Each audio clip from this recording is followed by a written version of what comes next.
नमस्कार दर्शकों, आप देख रहे हैं अवध टीवी और मैं हूं आपके साथ बेंगिया जुनिया। इसी के साथ नॉर्थ ईस्ट की कुछ बड़ी खबर पर एक नज़र। याचुली के एमएलए तोको तातुंग ने अनाउंस किया कि वो 2025 एकेडमिक सेशन के लिए कई पानियों डिस्ट्रिक्ट के गवर्नमेंट कॉलेज में पहले 300 स्टूडेंट्स के एडमिशन फीस पूरी तरह से फंड करेंगे।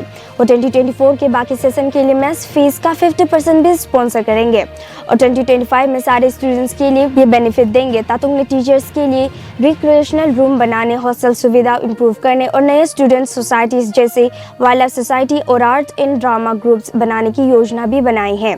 साथ ही उन्होंने डिस्ट्रिक्ट के स्कूल्स में न्यूट्री गार्डन्स बनाने का प्रपोजल दिया, जिससे स्टूडेंट्स को पोषण और एंटरप्रेन्योरियल लर्निंग का मौका मिलेगा। एंड क्लैरिक कॉलेज जीरो यानी SCCZ अरुणाचल प्रदेश का पहला कॉलेज है जिसे UGC से ऑटोनोमस स्टेटस मिला है। 2003 में क्लैरिटी इन मिशनरीज के द्वारा बनाया गया था।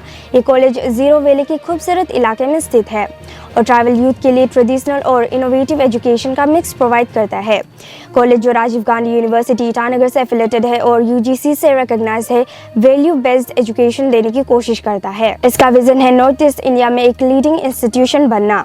कॉलेज का मोटो ट्रूथ, लाइट एंड लाइफ उसके होलिस्टिक डेवलपमेंट और ट्रांसफॉर्मेशन के कमिटमेंट को दिखाता है। वाइस प्रेसिडेंट जगदीप धांकर 30 नवंबर को अरुणाचल प्रदेश के एक दिन का टूर करेंगे, जहां वो राजीव गांधी यूनिवर्सिटी के 22nd कन्वोकेशन में शामिल होंगे और स्टेट लेजिस्लेचर की स्पेशल सेशन को एड्रेस करेंगे। ये उनका दूसरा विजिट होगा। पहला विजिट फरवरी 2024 में था। असेंबली स्पीकर तेसाम पोंगते ने 28 नवंबर को एक मीटिंग चेयर की थी, जिसमें 1 डे सेशन का एजेंडा को फाइनलाइज किया गया था। आज दुबरी पुलिस ने कृष्णा बर्मन को अरेस्ट किया, जो दुबरी डिस्ट्रिक्ट जेल की फीमेल वार्डर का हस्बैंड है। जब वार्डर दीपशिका राजभंसी ने उस पर जेल प्रेमिसेस में सेक्सुअल असोल्ट का आरोप लगाया।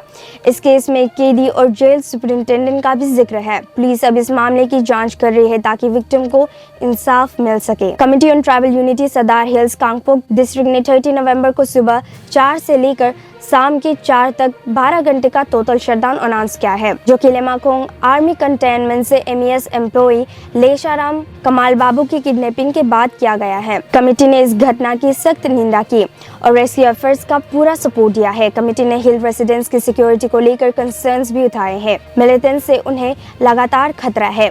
बंद के दौरान ट्रैवल बिजनेसेस और वर्क सस्पेंड रहेगा और डिस्ट्रिक्ट के कई जगह पर प्रोटेस्ट भी होंगे। मणिपुर सरकार ने मिजो नेशनल फ्रंट यानी MNF के 28 नवंबर के स्टेटमेंट को मजबूत जवाब दिया, जिसमें chief minister N Biren Singh के रेजिग्नेशन की मांग की गई थी।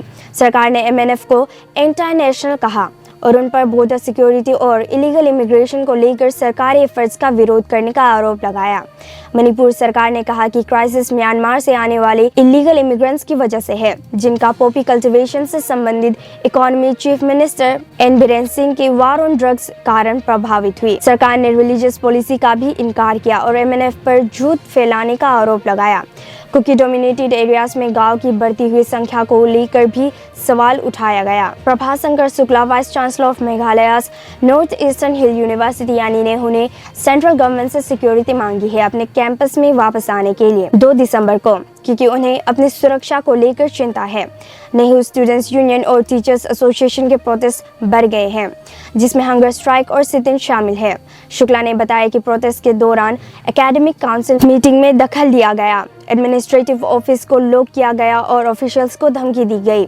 उन्होंने सेंटर से मदद मांगी है ताकि यूनिवर्सिटी में शांति और सुरक्षा वापस आए। 29 नवंबर को बांग्लादेश के फाइनेंशियल इंटेलिजेंस यूनिट यानी BFIU ने स्कोन से जुड़े 17 लोगों के बैंक अकाउंट्स फ्रीज करने का हुक्म दिया, जिनमें फॉर्मर मेंबर चिन्मय कृष्णा दास भी शामिल है। इन अकाउंट्स को 1 महीने के लिए फ्रीज कर दिया गया है और बैंक से 3 दिन के अंदर ट्रांजैक्शन डिटेल्स देने को कहा गया।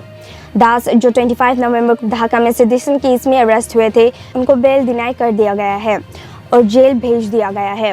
उनके सपोर्टर्स और सिक्योरिटी के बीच क्लैश में एक लॉयर की मौत हो गई है। सिक्किम के चीफ मिनिस्टर प्रेम सिंह तामांग ने नागालैंड के कंटीजेंट को हॉर्नबिल फेस्टिवल के लिए फ्लैग ऑफ किया, जो इस साल सिक्किम के पार्टनर स्टेट होने का एक लैंडमार्क है।